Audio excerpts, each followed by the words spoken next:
The sun dipped low behind the crumbling tenement rooftops of Whisker Alley, staining the cracked bricks in a dusky orange.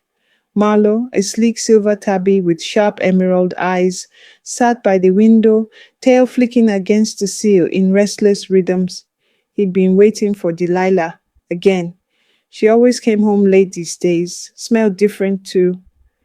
Marlowe tried to brush away the unease not in his chest, but it clung to him like burrs in his fur. He'd loved Delilah since their stray days, back when they huddled behind dumpsters, stealing scraps and warmth from each other. She was golden-furred, with eyes the color of amber in sunlight, and a voice that could make even the most bitter Tom stop and listen. They'd made it out together, got a little apartment above Madame Pearl's fish shop. He got steady work hauling crates down at the docks. She danced nights at the Velvet Claw, where tuxedoed cats clapped and tossed sardine tins for encores. Life wasn't perfect, but it was theirs, until she started drifting. It began with late nights she wouldn't explain. Strange scents on her fur combed too neat, perfume too strong. Once she came home with a scratch under her collar. "Just a stage thing," she said, but her eyes wouldn't meet his. Tonight, Marlowe couldn't shake the dread. When she finally padded in around midnight, her gold fur shone like she'd just stepped out of a dream. But it wasn't a dream. It was a lie. "You're up," she said softly, avoiding his gaze. "Couldn't sleep," Marlowe replied. His voice cracked. Despite the calm, he tried to fake. Delilah went to the sink, poured some milk she barely touched. The silence stretched like a claw across the room. He stepped forward. "Who is he?" Her ears twitched. "I smell him on you, Delilah, every night, stronger. Tonight is not even masked." Delilah froze, paw gripping the chipped cup. "It's not what you think." Marlowe laughed bitterly. "Isn't it? Because what I think is, you're letting some fat cat alley crooner touch you where I used to. That you're curling up in his bed instead of mine." She didn't deny it. The air left the room. A city of memories crumbled inside him. "I didn't mean for it to happen," she whispered, finally turning. "I was lonely. You're always tired, always worried. I needed something warm." "I gave you everything," Marlowe hissed. "My youth, my dreams, my heart. I bled for you in alley fights. I froze for you in cardboard shelters. And now you need warm?" Delilah's eyes shimmered with tears, but they didn't fall. She was too proud for that. "I still love you, Marlowe, just not in the same way." He staggered back like she'd struck him. "That's worse," he said, voice hollow.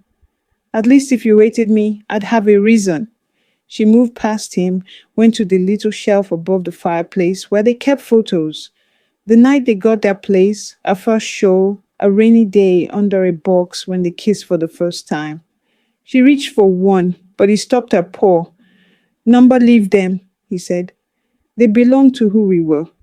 She nodded once, then turned and walked out. No suitcase, no dramatic goodbye. Just the soft click of the door shutting behind her, as quiet as her betrayal. Marlowe stood there a long time, staring at the empty hallway. Outside, the city buzzed with distant meows and car horns, oblivious to his grief. The world hadn't ended, but his did. And as he finally lay down in their cold, empty bed, the scent of another still clinging faintly to the sheets, Marlowe knew something in him would never come back. Marlowe stopped going to work. The crates piled up at the docks, but he didn't care. The foreman, an old Maine coon with a missing eye and no patience, came knocking 3 times. On the 4th day, he stopped. Word must have spread. Whisker Alley always knew before you even bled. Marlowe spent his days wrapped in silence. The apartment still smelled like her. Every scratch on the floor, every loose hair on the couch. They mocked him. He couldn't bring himself to throw out her brush, or the faded scarf she'd left behind, hanging like a ghost on the coat rack. The nights were the worst. He'd lie awake in their bed, that hollow ache in his chest, stretching wider than the alleyways they used to roam. He imagined her in someone else's arms, Her laugh caught in someone else's throat, her golden fur tangled with his. The thought made him sick. He'd claw at the sheets, sometimes the wall. Once he shattered the bathroom mirror.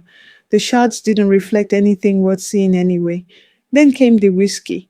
He started spending his nights at the Crooked Whisker, a dive bar on the edge of town where broken cats went to forget. The bartender, Jinx, a burly black cat with a torn ear, didn't ask questions, just poured.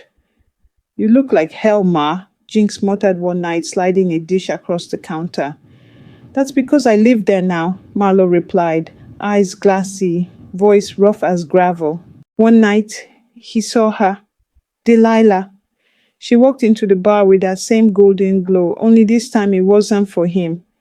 She was on the paw of another, a smug Russian blue with a diamond collar and an expensive cologne that hit Marlowe like a slap. They didn't see him, but he saw everything. How she laughed, how her eyes sparkled, how she leaned into him like she used to lean into Marlowe back when they were nothing but stray dreams and paw prints in the dirt. It broke something in him. He staggered out into the rain, let it soak him down to the bone. He walked and walked until the lights disappeared, until the only sound was the quiet echo of his own breath and the distant mew of alley kids crying for mothers that wouldn't come. That's when he found the old box, the same one they slept under in their stray days. It was still there, rotting, collapsing, but still standing. He crawled inside and wept, not just for her, for who he'd become, for everything he gave that wasn't enough, for the version of him that used to believe him forever. The box wasn't shelter anymore. It was a coffin. Marlowe stayed in it for 2 days. Rain leaked through the cardboard. Wind cut through the alley like claws. But he didn't move. He had nothing to go home to, nothing to chase, nothing left in him but the echoes of her voice and the soft breaking sound it made when she said, "I still love you, just not in the same way." That line looped in his head like a broken record. Every time he tried to sleep, it played again. On the third day, someone nudged the flap open. "You plan on dying in there?" Marlowe blinked. A slim shadow stood against the grey dawn, tall, ragged, but eyes sharp as broken glass. It was Rhea, a calico with old scars and a history with Delilah from back in their stray circuit.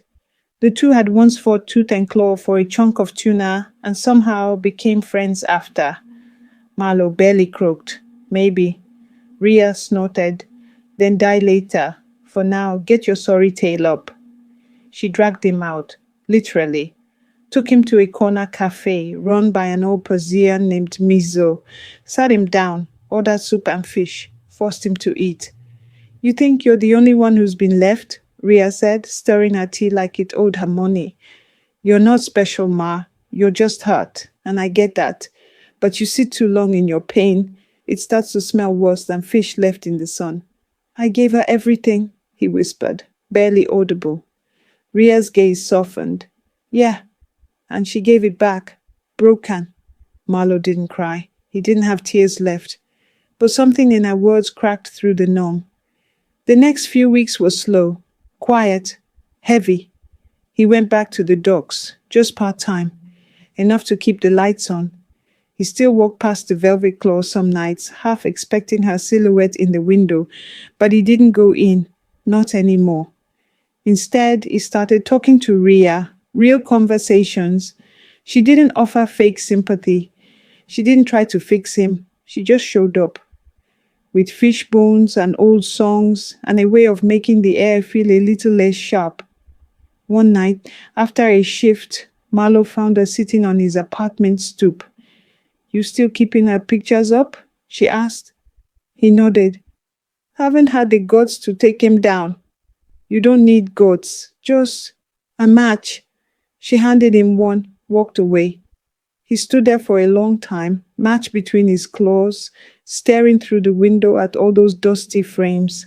At them, back when love meant survival and touch meant forever. Then slowly he lit the match. One by one, he fed the memories to the flame. And for the first time in a long time, the warmth didn't hurt. The fire was small, just a tin can in the alley behind his apartment. The photo paper curled and turned black, images vanishing into smoke. The golden shimmer of Delilah's fur, their crooked smiles, her paw in his, it all burned. And when it was done, Marlowe didn't feel peace, but he felt empty. And empty, for now, was better than broken. Rhea found him again a few nights later, leaning on the railing outside his place. The street was quiet. The city seemed to hold its breath. "You finally did it?" she asked. He nodded. "Burned every photo, even the one from the night she said she'd never leave." Rhea didn't flinch. She lied. A lot of cats do. They sat in silence for a bit, sharing the chill. She offered him half a stale sardine sandwich from her coat pocket. He took it. "You ever been in love, Rhea?" She chewed thoughtfully. "Once, back when I was still stupid and soft." He smirked. "And now?" "Now I'm just stupid." They laughed. It wasn't a full laugh, not the kind that fills your lungs and lights your eyes. But it was something, a scratch of sound in the quiet. Over the next few weeks, Marlowe started piecing things together. He fixed the leaky faucet in the kitchen, got a new blanket for the bed, one she'd never touched. He tossed her perfume bottle, and with it, the last trace of her scent. He even rearranged the furniture, like shifting the room could shift the pain. Sometimes Rhea would drop by, bring old jazz records, steal his leftovers. She never pushed, she never pitied. She just stayed, and in her silence there was something steady. One evening she was flipping through his bookshelf when she paused at a photo he'd missed. A tiny one, tucked into a page of an old notebook. It was Delilah again. Only this time she wasn't smiling. It was a candid shot. Her eyes looking away, expression unreadable. "You keeping this one?" Rhea asked. Marlowe took the photo, looked at it for a long time. Then he folded it. Not ripped, not burned, just folded, and slid it back between the pages. "Maybe I need to remember what not to fall for." Rhea nodded. "Or maybe you just needed to remember who you were before her." That night he didn't cry, didn't ache. Instead, he slept. Deep, dreamless. And in the morning he made coffee and fed the strays that always lingered near the alley. One little kitten, a scrappy white thing with one black ear, nuzzled his leg and purred. "You hungry too?" he muttered, crouching down. It looked at him with big, trusting eyes. "Yeah," he said softly. "Me too." It had been a year. Marlowe no longer flinched at the sound of her name. The scars had faded, though some nights still felt hollow. He'd gotten back to full-time work, fixed up the apartment, even let Rhea move in. Not like lovers, not at first, just two broken things figuring out how to breathe side by side. But slowly the lines blurred. She'd leave her scarf on the back of his chair. He'd make 2 cups of coffee without thinking. And one night, when the rain came down, like claws again, she kissed him. It wasn't passionate, it wasn't desperate, it was safe. He didn't feel on fire, he felt home. And just like that, the ghost of Delilah loosened its grip, until she showed up again. It was a Tuesday when she walked into the Dockyard Cafe. Marlowe had just clocked out, paws greasy, eyes tired. He was sipping fish stew when a hush fell across the room. She was still golden, still poised, but the light behind her eyes, gone. "Marlowe," she said, barely above a whisper. He stared at her, blinked once, set his spoon down. "Delilah." She looked thinner. Her fur wasn't brushed like it used to be, and under her perfume he caught it, the scent of desperation, regret. "I was nearby. I heard you were still around. I just wanted to see you." He didn't say anything. She sat across from him, uninvited, paws trembling slightly. "I made a mistake," she began, voice cracking. "He left. The Russian blue. Said I was used up. Told me I was only gold on the outside. I gave him everything. And when I had nothing left, he vanished." Marlowe's eyes didn't soften. Not this time. Sounds familiar, he said. She flinched. I know I hurt you. I thought I needed more. I didn't see what I had, but I see it now. I see you. And if you could just... No, he cut her off. Calm, steady. She looked like she'd been slapped. You don't get to crawl back, he said. You didn't just leave me. You broke me. And I built myself back without you. Stronger. Wiser. I still love you, she whispered. He leaned in, eyes sharp as glass. You love the vision of me that let you burn him alive. That cat is gone. Her eyes welled up, but he didn't move, didn't flinch. He just stood, tossed a few coins on the table, and walked away. Outside, Rhea waited by the edge of the dock, wrapped in his coat, holding his scarf.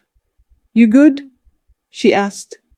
Marlowe looked back at the cafe window, where Delilah still sat, alone, surrounded by all the things she used to take for granted, a golden ghost in a world that no longer glowed for her.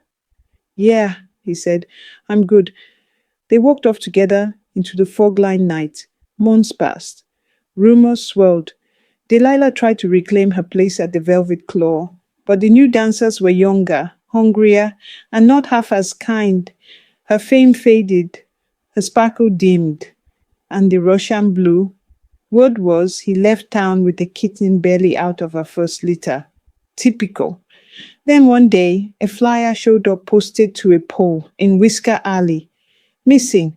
Golden-furred she-cat. Answers to Delilah. Last seen near the river walk. Reward offered.